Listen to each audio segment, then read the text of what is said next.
Tahun ini punya sejarah besar umat manusia.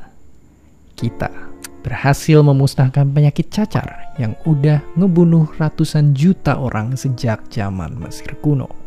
Sesaat, ilmu kedokteran telah menang. Tapi pada bulan Juni tahun depannya, ada keanehan. Dalam waktu yang berdekatan, muncul ratusan kasus penyakit akibat kerusakan imun. Di akhir tahunnya, ada 300-an laporan kasus dan sepertiganya sudah meninggal. Dan ini baru awal mulanya. Hari ini, 40 juta korban jiwa kemudian, teknologi sudah semakin canggih. Segala obat sudah kita kembangkan, bahkan vaksin bisa kita buat dengan super cepat. Tapi, belum ada juga obat yang bisa benar-benar nyembuhin HIV/AIDS. Pertanyaannya, kenapa bisa sesusah ini?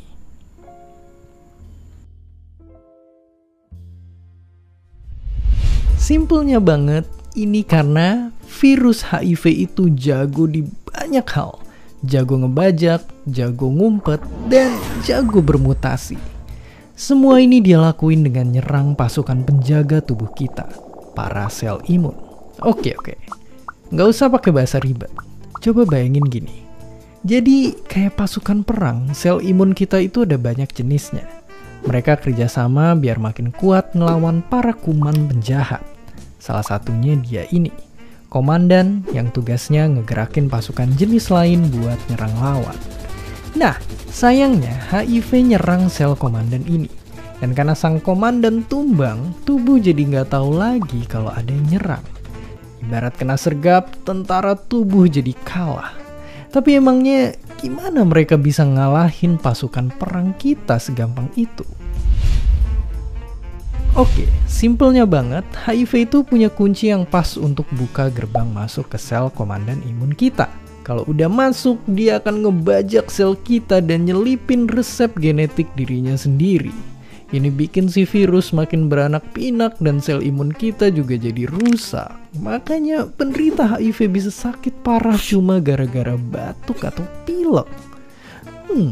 Jadi kalau kena HIV, apakah kita bakal terus sakit-sakitan?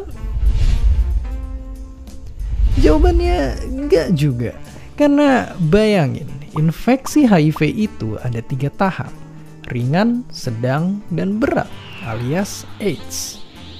Banyak pasien HIV yang bisa hidup normal dan makan enak kayak biasanya. Kita udah punya pengobatan untuk nyegah si virus nambah banyak di badan. Tapi ya sayangnya obat ini nggak bener-bener ngehilangin virusnya. Si virus yang udah ngumpetin resep dirinya di dalam sel imun kita bisa diem-diem kembali nyerang.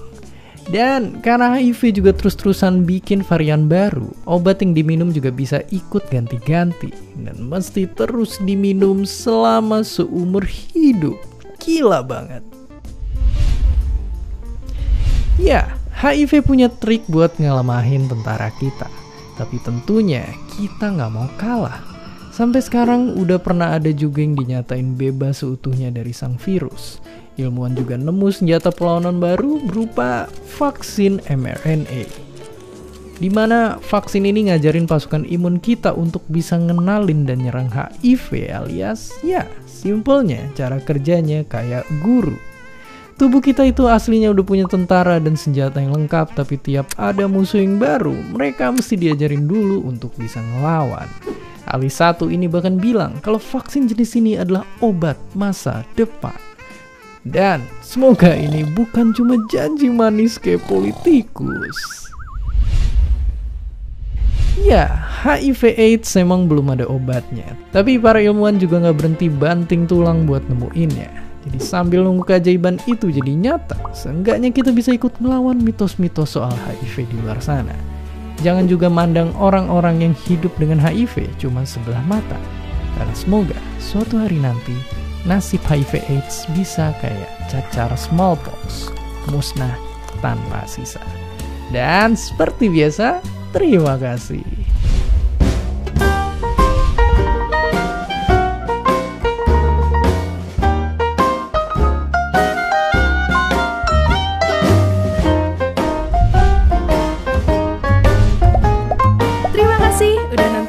bisa.